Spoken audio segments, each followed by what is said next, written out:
Eu falei que voltava, não falei?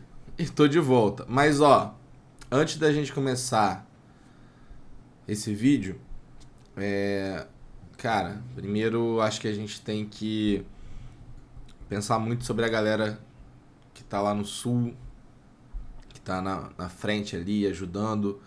Muita gente foi pra lá ajudar, muita ajuda humanitária, né? Quantidade de gente que perdeu casa, que perdeu família, que perdeu a vida é gigantesca. Eu tenho uma amiga minha que ela tá todo dia, ela leva doações lá na FAB. A gente tava levando água até então. E quando a gente foi na FAB, a gente não, né? Ela foi lá na FAB. Na última vez, o pessoal da FAB falou que estão necessitados agora de cobertor, porque parece que vem chuva para ir de novo, pode ter uma geada e tem gente que só tá com a roupa do corpo e não tem cobertor, cara, suficiente para a quantidade de pessoas que tá desalojada. Então, o início do vídeo hoje não é falando sobre absolutamente nada e eu não quero tirar esse momento, não quero falar de nada de grupo VIP, de degustação, de aposta.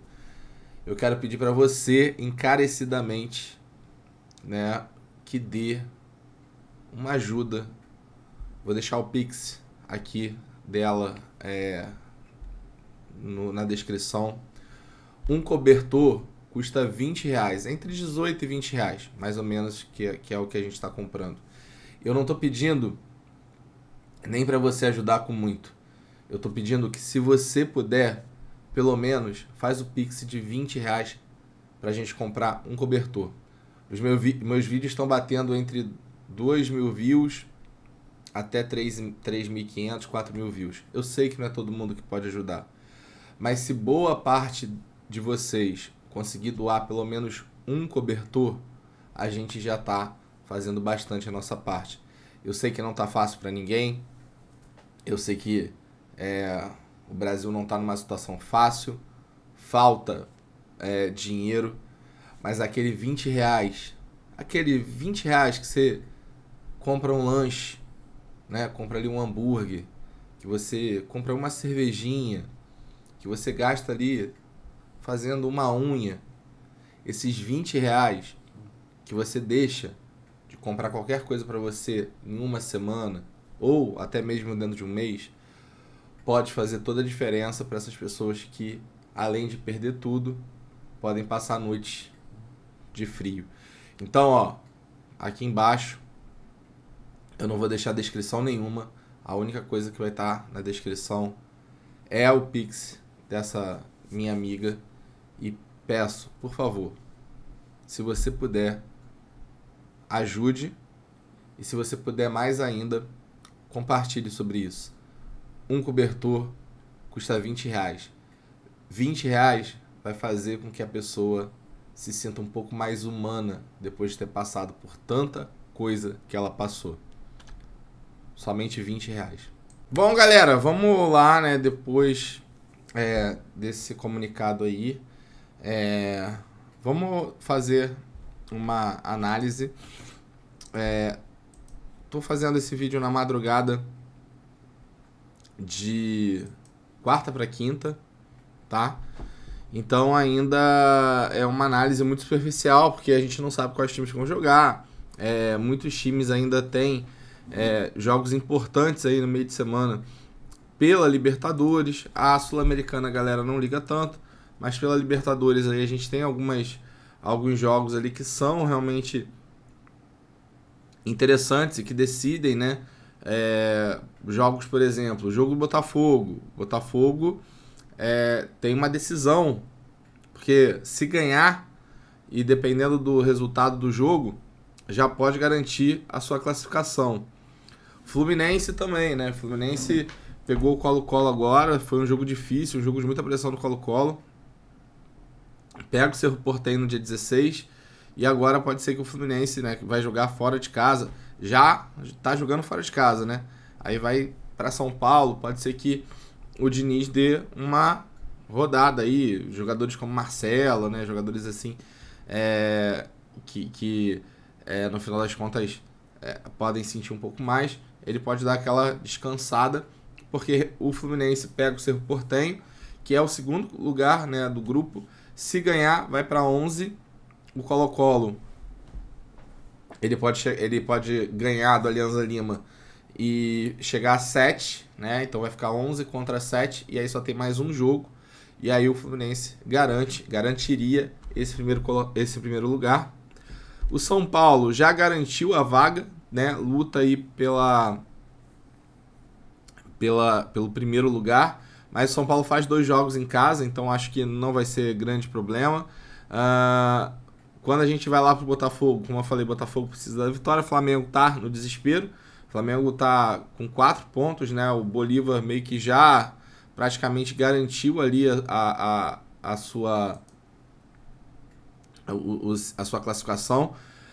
Precisa de um empate, faz um jogo em casa contra o Palestino, e agora o jogo contra o Flamengo. O Bolívar tem feito uma bela Libertadores, foram 3 vitórias e um empate, então não sei, né? O Flamengo pode ser que são 2 jogos em casa do Flamengo também, mas pode ser que o Flamengo dê uma rodada aí nesse elenco, né? Por exemplo, jogadores que costumam rodar, Ayrton Lucas pode botar o Vidia, enfim, a gente tem que dar uma olhada nisso, que é um jogo muito importante para o Flamengo. Palmeiras chancelou a primeira vaga agora aí nesse jogo aí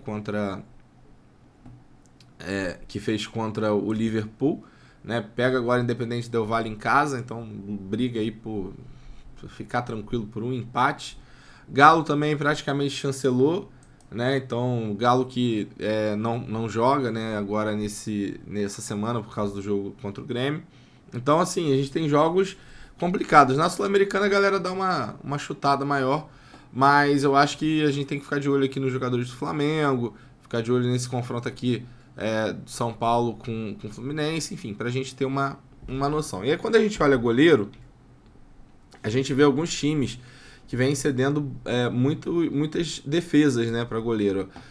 A gente tem poucos dados ainda, né, então não tem muito que falar, mas, por exemplo, você tem o Corinthians. Quem já assistiu o vídeo de XG, né, XG de melhores defesas e melhores ataques, a gente já classificou 2 melhores defesas, que é o Palmeiras, porque o Cap fora de casa é um time mais ou menos, está sem o Canóbio ainda, né? Não que isso faça muita diferença na vida do Cap. O Cap jogou agora no meio de semana pela Sul-Americana, passou o carro, né? Um time muito mais fraco. Não é o caso do confronto agora, né? Por causa do Palmeiras.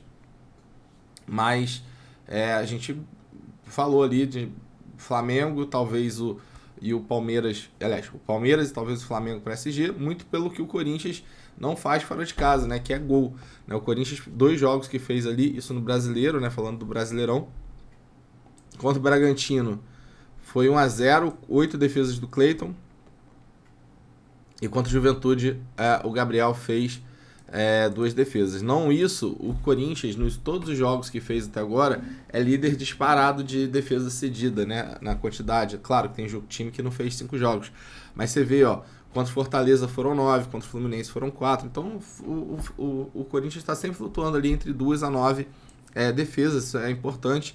O Atlético Paranaense também não é um time que fica muito atrás, apesar que contra o Grêmio não fez nada. Contra o Juventude, o goleiro do Juventude fez 6.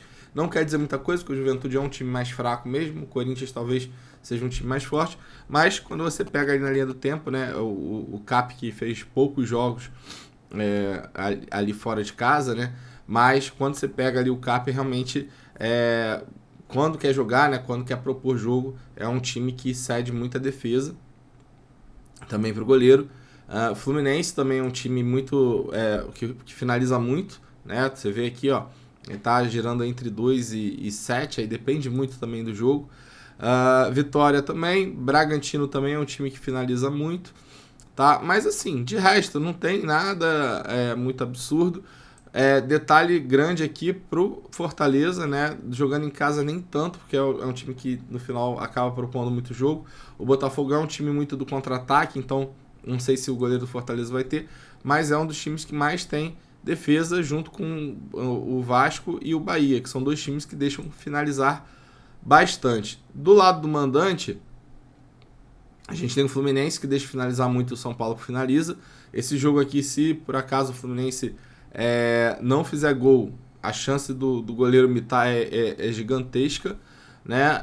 E aí você tem também o goleiro do Bragantino, que fez 21 defesas, né? O total somado, é o time que deixa finalizar muito, mas a gente não tem muita segurança de saldo de gol. Então, quando a gente falar de goleiro aqui, a gente tem que entender... tá até zoado aqui, pessoal. Aí é coisa muito do Cartola, né? Deixa eu até vender aqui. Pode ser da conexão também. Agora apareceu. Então, assim, goleiros que a gente entendeu que são goleiros para saldo, né? Pode ser o goleiro do Flamengo e o goleiro do Palmeiras. Cara, um SG forçado, assim, eu acho muito difícil a gente olhar um SG e tal, mas assim, Fortaleza, se der aquela poupada, né? Eu acho que é um goleiro interessante. Do Bahia eu já não iria com ninguém. O Vasco também já acho forçação. O São Paulo pode ali correr um pouco por fora. Mas no final, a gente tem esses 4 goleiros aqui que são interessantes, né? Eu acho que o Everton e o Rossi, para mim, são os melhores. O Rossi, inclusive, pelo preço, né? E pelo mínimo para valorizar, o Rossi custa 1,57, né? Aliás, custa 5,52 e para ele valorizar precisa de 1,57. É um goleiro que o Flamengo em casa é um time que costuma controlar bastante, não é à toa que o Rossi é o goleiro mais escalado, tá? Acabei de abrir aqui os mais escalados, eu nem sabia, mas não é à toa que o Rossi é esse goleiro que é o mais escalado até o momento, porque realmente é um goleiro bem interessante aí para a rodada. O João Ricardo e o Rafael, eu já não tenho muito esse ponto. Então, ó, eu vou favoritar aqui o Everton e o Rossi, que para mim são os melhores goleiros. Eu vou deixar o Rafael de fora, apesar do Fluminense chutar muito aí. Eu acho que vai muito de qual time o Fluminense vai colocar em campo. O São Paulo é um time que tá muito bem, mas ainda tem levado muitos gols. E o Fortaleza também é esse time que acaba levando muitos gols contra um adversário que, no final das contas, também acaba fazendo gol, tá? E aí, a gente tem que pegar aqui aqueles goleiros que são interessantes, ou seja, custam barato e tem potencial para fazer algumas defesas ou até mesmo segurar um saldo de gol e valorizar muito, que é o caso do Anderson, né? O Anderson custa 1,19 cartoleta, precisa de 1 para valorizar. O hack do goleiro, se ele entrar, ele já entra valorizando, né? Não perde nada. O Lucas Arcanjo, eu não gosto muito dele fora de casa. O Rafael, ele precisa de pouco para valorizar, eu colocaria um pouco dele aqui nessa pegada, mas de resto, pessoal, não tem nada, não tem ninguém, nenhum goleiro assim absurdo, né, para essa rodada. Então, eu acho que os 3 melhores são esses aqui. Não adianta ficar procurando para botar 4º, 5º, 6º goleiro. Eu acho que os melhores são esses aqui. Eu acho que o Everton tem mais chance de segurar esse G do que o Rossi, mas o Corinthians é um time que finaliza muito e às vezes tem uma certa dificuldade de fazer gol. E o Flamengo, por mais que esteja nessa nhaca, não é um time de tomar muitos gols, até jogou fora de casa contra o adversário pior, tomou um gol só, mas foi um time mais soberano. Pode até tomar esse gol, mas dado aí pela valorização, pelo preço, pela chance, eu acho que o Rossi acaba sendo aí uma das melhores opções de goleiro para essa rodada, tá? Saindo dos goleiros e a gente indo lá para zagueiro, aqui as coisas já ficam um pouco melhores em relação a zagueiros. Obviamente que eu tenho Flamengo e Palmeiras, que são muito interessantes, e aí eu coloco os zagueiros do São Paulo nessa brincadeira. Ah, Pardal, mas você acha que você tem algum outro zagueiro ali que pode funcionar, que pode ser interessante por causa de alguma deficiência e tal? Existem alguns times que são deficientes na questão da bola aérea. O Fluminense é um deles, por exemplo, por isso que eu até coloquei o São Paulo aqui. O Botafogo tem uma dificuldade enorme na bola aérea, então a gente pode pensar de leve no Fortaleza. E o Bahia e o Bragantino também dá uns moles, então a gente pode colocar aqui nessa brincadeira os zagueiros do Bahia. Mas o ponto é o seguinte, eu não acho que você tenha tanta vantagem assim de você colocar um zagueiro do Bahia para tentar buscar um gol. Ainda mais com jogadores como o Everaldo ali na bola e tal. Mas, cara, tem ali uma chance de gol. Eu já tiraria o Bahia dessa brincadeira. E aí, quais são os zagueiros que eu gosto? Eu acho que o Gomes é muito bom para a rodada pelo SG, junto com o Luan, né? Isso é importante. Eu acho que o Arboleda é muito bom, porque se você pegar aqui os scouts de ataque, ó, por exemplo, ó, o Arboleda ele já tem 2 FDs, né? Ele não tem finalização para fora, mas é um jogador que tem falta sofrida. E o Alan Franco, ele tem uma finalização. Os 2 zagueiros aqui do São Paulo são zagueiros bem interessantes no quesito de ir pro ataque, né? Ou numa bola parada, fazer alguma coisa. Mas assim, dependendo muito do como o São Paulo vai jogar, você pode pensar em também colocar o Alan Franco, porque o que vai acontecer? Ó, já tem um monte de craque aqui atingido. Deixa eu pegar aqui, ó. Isso daqui tá da outra, eu esqueço que eles ficam. Deixa eu tirar a galera toda aqui, ó. Opa. Deixar só os zagueiros e a gente vai limpando aos poucos. Beleza. Então tava Flamengo. Deixa eu tirar os atletas favoritos. A gente já tinha limado. São Paulo, Palmeiras, Fortaleza. Era o que tinha sobrado. Então, dependendo onde o São Paulo, como o São Paulo vai para campo, eu não sei se a gente vai ter isso, né? Porque o jogo não é... A gente não vai ter escalação.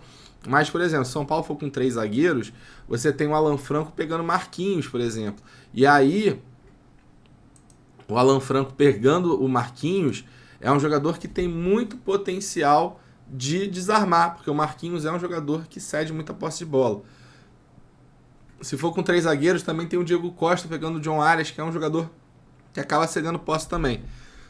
Mas eu gosto muito dos 2 aqui, né? Aqui tá dizendo o Ferrarese, aí eu não sei, né? A gente tá falando, como eu falei, na madrugada de quinta para sexta, a gente não tem confirmação de time de nada, vai ter essa confirmação lá na sexta-noite ou no sábado à noite, mas é importante saber que os zagueiros de São Paulo têm potencial em função de desarme, principalmente se for com uma linha de 3, quem for marcar o Marquinhos. É isso que você tem que prestar atenção. Quando sair a escalação, se sair a prévia aí, você já fica ligado.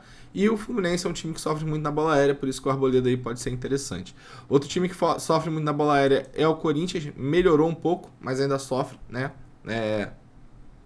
Não tem sido tão bizarro. E um dos jogadores que é bom aí para essa questão da bola aérea, no final, é o Léo Pereira. Do Fortaleza, os jogadores que mais vão ali no ataque é o Tite e o Brits, né? Nessa brincadeira aqui. Mas eu também não sei, né? Porque o Botafogo realmente é um time muito ruim mesmo na marcação da bola aérea, principalmente quando vai com o Halter, né? Eu acho que o time do Botafogo deve dar uma mexida, ele não deve ir com o Soares e o Hugo, ele já deve botar um Cuiabano com, um Cuiabano ali para jogar, com o Matheus Ponte, né? Deve dar uma rodada ali em alguns jogadores. O Romero deve ganhar oportunidade nesse time titular do Botafogo contra o Fortaleza. Então muda muita coisa, né? Então assim, entender um pouco ali qual é a boa, né? O Tite tem 2 finalizações para fora, o Brits já tem uma defendida e uma para fora. Enfim, acabam sendo interessantes se você quiser. Eu não vou colocar eles aqui porque, assim, depende de muitos fatores. E um zagueiro para gol, assim, se vai ficar focado só em gol, acho que não vale tanto a pena. Então, ó, os zagueiros que eu acho que valem a pena são esses 5 aqui. E é óbvio, como eu falei, acho que a gente ainda tem muita lenha aí, muito time aí pra gente ver. Mas são zagueiros que eu acho que são interessantes, né? Eu ficaria aqui na dúvida entre Gomes, Luan e Léo Pereira. Eu acho que tem muita oportunidade nesses jogadores do Flamengo. Acho que tem... o Flamengo, muita gente já tá indo de Flamengo, né? O clubismo acaba imperando, mas eu acho que é um jogo bom mesmo pro Flamengo. O Flamengo jogando em casa, precisa da vitória, né? Enfim, é um jogo de redenção, né? Pode dar errado, né? Esse jogo de redenção do Flamengo sempre dá mole. Mas é uma oportunidade. Por que é uma oportunidade? Porque muita gente tá vendo o Flamengo mal e tá abrindo mão, né? Mas assim, cara, eu acho que o Flamengo tem um bom elenco, tem um bom técnico, enfim. No final das contas, as coisas podem se equilibrar. Mas, como eu falei, eu acho que também são dois times muito bons na questão do SG. Então, o que você pode fazer é, eu não quero ir com o Léo Pereira, porque o Léo Pereira realmente é um jogador que não vem fazendo uma pontuação muito absurda, mas nessa agora precisa de 2 para valorizar. Bota um Arboleda ali para, né, pegar e fazer. Mas eu acho que pelo menos um dos dois aqui, seja o Gomes, seja o Luan, são jogadores interessantes para você colocar. E aí vai depender também, isso se o Luan for pro jogo, né? Eu acho que vai, né? Mas assim, aí vai depender muito ali de qual lado cede mais, cede menos. O Coelho deve jogar no lado esquerdo. O Nicão também é um jogador que acaba perdendo posse. E aí eu acho que o Gustavo Gomes é esse jogador que pelo menos você tem que ter na tua base. Do Flamengo, cara, se a gente for pensar em lateral e tal, tem alguns laterais ali que a gente precisa ver se o Flamengo vai com laterais titulares ou não, se vai com o Ayrton Lucas ou com o Vina. Acho que o Varela ainda não melhorou. O Wesley, para mim, é um ponto fraco dessa defesa do Flamengo. Toda vez que o Wesley joga, assim, deixa muito espaço nas costas. Pode ser que o Léo Ortiz jogue, né? Então, assim, o Léo Ortiz já é um jogador interessante também. Mas eu acho que você pode ter alguém do Flamengo nessa zaga. E eu vou deixar em aberto porque o Flamengo você pode colocar em outras posições. E eu acho que tem ali boas oportunidades para você colocar. Tá? Então eu vou ficar ali entre Flamengo e São Paulo. Tá? Vamos para lateral. E lateral, galera, a gente vai seguir a mesma lógica. Pardal, mas você tá falando muito de Flamengo, São Paulo, Palmeiras e tal, e Fortaleza e tal. Porque quem viu o vídeo lá do XG e tá acompanhando o que a gente tá falando, é praticamente isso, né? Do meio pra frente a gente vai ter mais oportunidade. Bom, falando de saldo de gol, mais uma vez Flamengo e Palmeiras, né? São nomes ali interessantes pra rodada em função dessas situações. Muita gente indo com o Piton, né? Até pelo fato do Vitória, eu acho que o Piton se enquadra um pouquinho aqui. É um jogador que acaba fazendo muito cruzamento. O Vitória é um time que dá uns moles também na bola aérea. Você pode colocar ali para tentar dar aquela pegada no SG. No SG eu acho que não, porque o Vasco é um time muito, muito frágil. Mas tentar pegar ali uma assistência do Piton, eu acho que dá para deixar de fora, né? Mas tá todo mundo com o Piton, mas não sei se o custo-benefício dele vale a pena. Palmeiras a gente já colocou. Os jogadores, né? Os laterais do Cruzeiro, eu acho que são interessantes, né? Por mais que não tenha saldo de gol, eu acho que o Marlon, de um lado, pega Maguinho e Bruno Tubarão, que é um lado muito frágil da defesa do Atlético Goianiense. A gente já falou isso aqui algumas vezes. E o William, ele pega o Luiz Fernando, né, que é um jogador que cede muito desarme, e também tem o Guilherme Romão ali, que não é tão bom assim na marcação. Então eu gosto muito dos laterais do Cruzeiro para essa rodada. Os laterais do Botafogo e Fortaleza eu já não sou muito fã, né? Eu acho que o Bruno Pacheco pode, né, até entregar alguma coisa, mas acho que é um jogo complicado da gente pensar. Mesma coisa acontece aqui no Bahia, né? Acho que não tem muita brecha para a gente colocar. E a gente tem ali um lateral do São Paulo, que é o Igor Vinícius, que está jogando mais à frente. E aí eu acho que é uma oportunidade. Por quê? Ao invés de você colocar o Piton... mas o Piton vai jogar contra o Vitória. Beleza, mas ao invés de você colocar o Piton, você pode colocar o Igor Vinícius, que vai jogar quase como um ponta, né? E é um jogador que vem entregando muita coisa contra um adversário que a gente falou lá no último vídeo, que é o Fluminense, que vem tomando gol todos os jogos. É o Fluminense que vem tomando não só um gol, mas 2 gols todos os jogos. O grande ponto aqui é qual é o time que o Fluminense vai e qual é o time que o São Paulo vai. Então, assim, para mim, são esses aqui que eu acho interessante. O Piquerez eu acho que vale mais a pena do que o Marcos Rocha, mas o Marcos Rocha também não é ruim, até pelo preço. A gente tem um Mike que pode aparecer nessa brincadeira, mas os dois são bons. Marlon e William também acho bom. Igor Vinícius, acho que vale a pena. Do Flamengo, cara, o Vina, eu acho que vale mais do que o Wesley, né? O Wesley eu acho que tá meio ali ferrado com a galera, mas o Wesley, no final das contas, ele tem mais potencial de desarme, porque pega do outro lado o Wesley, também do Corinthians, que é um jogador que cede muito desarme. Talvez fora de casa nem tanto. Mas esse embate aí entre os Wesleys, eu acho que o Wesley pode se dar bem nesse quesito de desarme e tal. Então, assim, por mais que eu ache o Vina melhor, eu acho que o maior potencial tá aqui no Wesley, tá? E o Vina, eu acho que ele é melhor no quesito de ofensividade, né? Lembrando que talvez o Arrascaeta possa voltar a jogar alguns minutos, eu acho que não começa como titular, mas e aí o Cebolinha volta, né? E isso pode travar um pouquinho ali essa subida do Vina, mas eu acho que são dois bons ali, e aí eu acho que não tem muito lugar pro Piton, mas eu vou colocar aqui para vocês, e aí os laterais realmente assim são os que tem mais, né? A gente tá falando, enquanto a gente tá enxuto em zagueiro e goleiro, a gente tá falando aqui, ó, de 8 oportunidades laterais que são interessantes, né? E aí cada um dentro da sua estratégia, né? O Marlon pega um lado ali que vai ter mais chance de atacar, mais chance de tentar dar alguma assistência. O William pega um lado bom ali para os desarmes.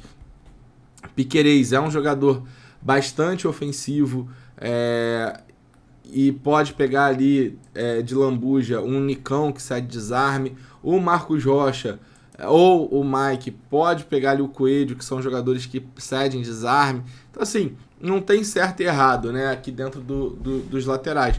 Mas é importante a gente ter uma visão do Igor Vinícius, que está indo bem, né? É um jogador que joga mais à frente, tem desarmado, tem dado assistência, né? Se a gente pegar aqui os scouts de ataque do Igor Vinícius, ó, ele sofre muita falta, tem finalização, já botou uma bola na trave, né? Então, jogando mais à frente contra o Fluminense, que é um time que acaba tomando muito gol, eu acho que o Igor Vinícius pode funcionar. Na questão do SG, eu acho que não funciona tanto.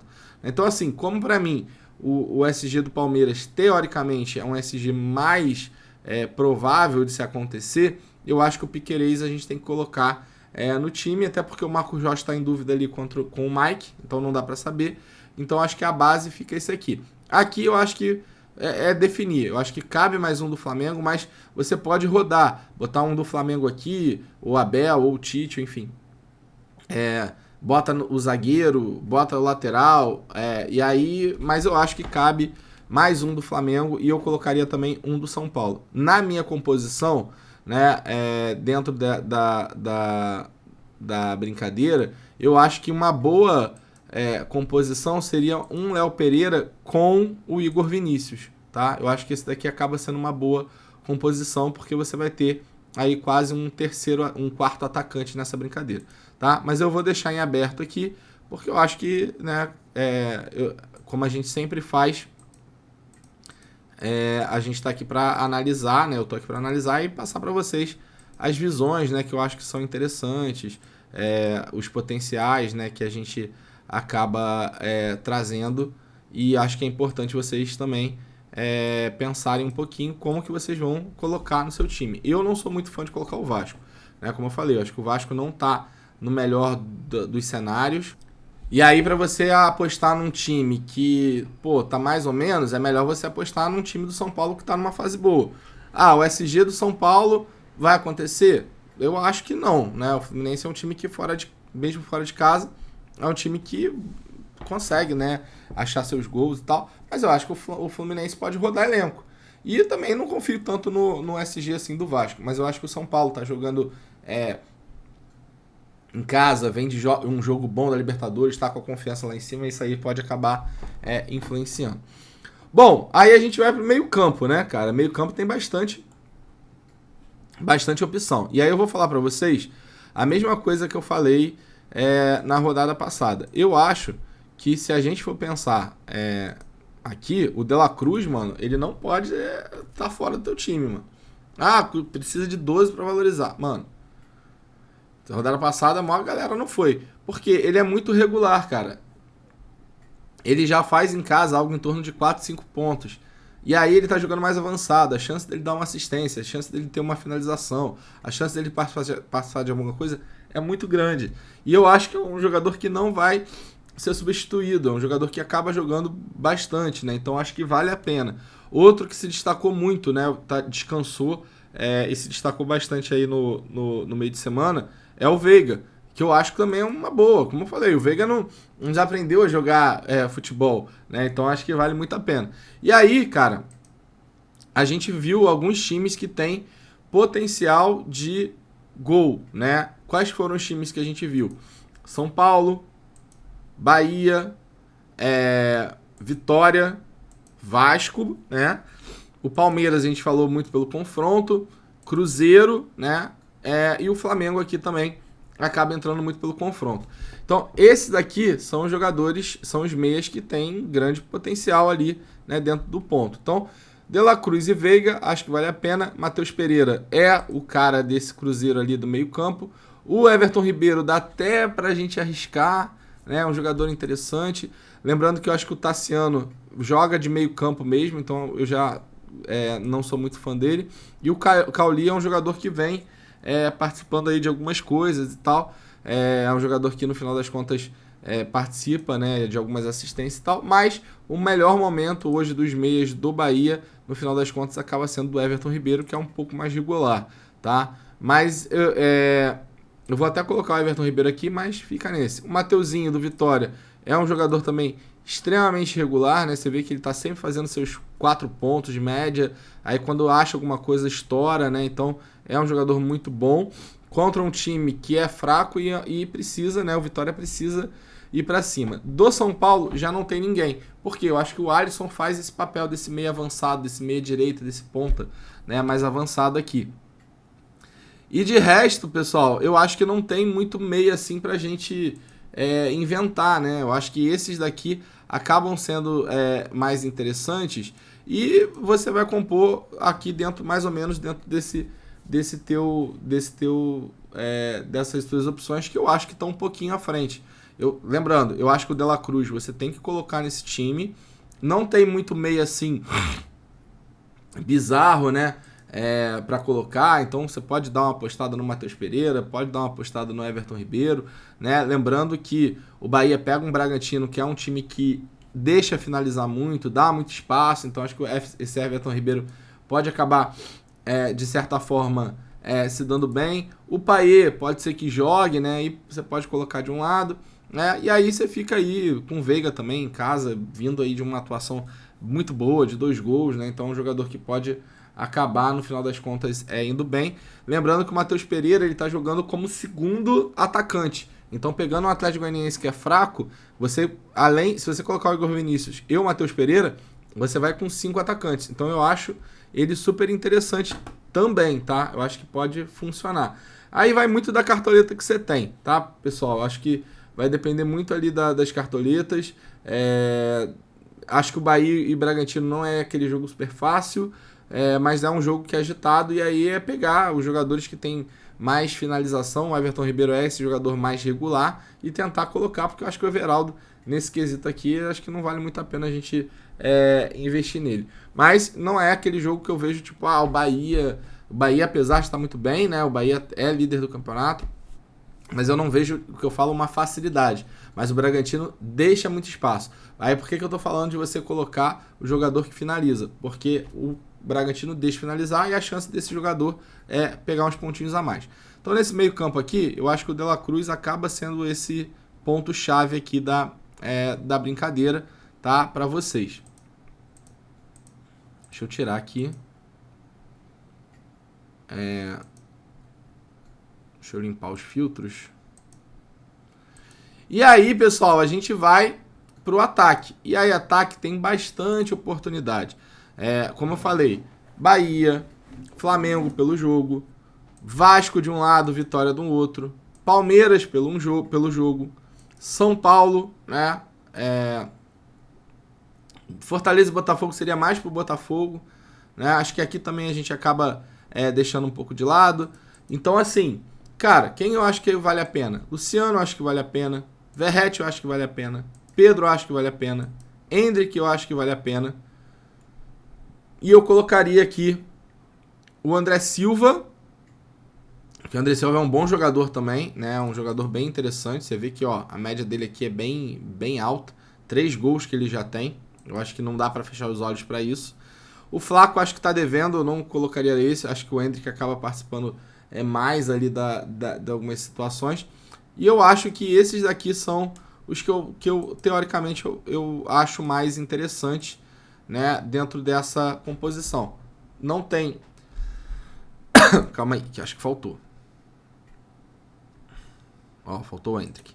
O Hendrick aqui. Ah, o Everaldo também. Acho que o Everaldo é a opção, mas eu acho que não é nada absurdo. Então, ó, dentro dos atacantes, eu tenho 6 ali que eu acho que podem funcionar. O Pedro não tem um jogo muito fácil, mas é aquele jogador referência da área. O Verratti, eu acho que já tem um jogo mais tranquilo, né, em função de pegar um adversário que toma muito gol. O São Paulo também pega um adversário que acaba, no final das contas, cedendo muito gol. E eu acho que não dá para você não ir com o Luciano e o Verratti. O que fica aberto é essa terceira vaga. Vai com o Hendrick, né? Vai com quem? Vai com o Hendrick, vai com o Pedro. E aí, pessoal, aquele equilíbrio que eu sempre falo para vocês. Cara, eu fui com o Pedro, beleza. Então, se você foi com o Pedro, aqui você vai e coloca o Abel, né? Para você dar essa equilibrada. Aí você pode colocar o Veiga, mas tem que se atentar às cartoletas, né? Que eu falo para vocês. Tem que dar uma economizada, porque se a gente for... Deixa eu limpar os filtros aqui. Se a gente for colocar, por exemplo... vou botar o Matheus Pereira, nem é tão caro. E vou colocar um Veiga. Veiga deu uma quedinha. Olha só, eu tenho 120 cartoletas aqui. Já me sobra 28 para 4. Né? Então eu tenho que ter ali, ó, uma média de 9. Então, o Pedro custa 11. O Hendrick custa 9,82. Então, o que a gente tem que pensar é um pouco disso. Cara, entre Pedro e Hendrick, o que vale mais a pena? Né? Entre o Abel e o Tite. Então, por exemplo, se eu colocar o Tite e aqui colocar o Hendrick, eu estou economizando. Tá vendo? E aí sobra 2 aqui. Nesse caso, foi o que eu falei para vocês. Eu queria colocar o Igor Vinícius, que custa 7. E aí vai ficar faltando 2 cartoletas na minha situação nesse time aqui. Então, por isso que a gente tem que pensar bem, né, em quem a gente vai colocar. Porque, no final das contas, o Veiga, ele tá mais caro. Então, eu colocar o Veiga, eu acabo me quebrando aqui.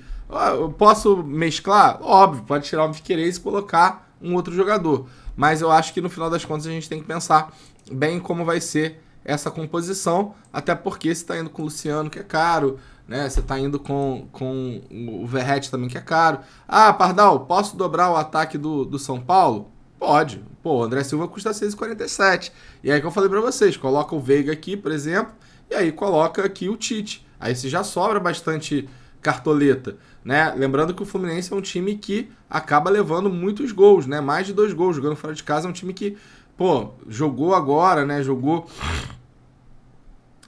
hoje. Ó, deixa eu pegar aqui.